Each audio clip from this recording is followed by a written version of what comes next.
আপনারা দেখতে পাচ্ছেন গোস্তাটি মোড় থেকে আরজিনওগাঁ পর্যন্ত যে রাস্তা এর বেহাল অবস্থা।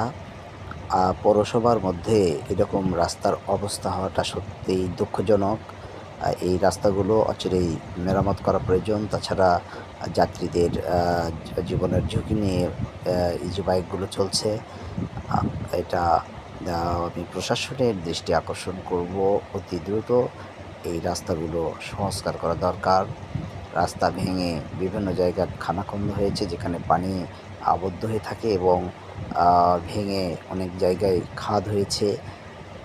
যে কোনো মুহূর্তেই একটা দুর্ঘটনা ঘটার সম্ভাবনা রয়ে যায়। সুতরাং নওগাঁ শহরকে, নওগাঁ পৌরসভাকে সুন্দর করে সুবাসিত এবং শোভাবর্ধন সহ জনগণের এই দুর্ভোগ থেকে দুর্ভোগ লাঘবের জন্য প্রশাসনের, পৌরসভার দায়িত্বে এখন যে প্রশাসন রয়েছে তিনার কাছে আমি অনুরোধ জানাবো অতি দ্রুত যেন রাস্তাগুলো মেরামত করার কাজ হাতে নেয়। ধন্যবাদ।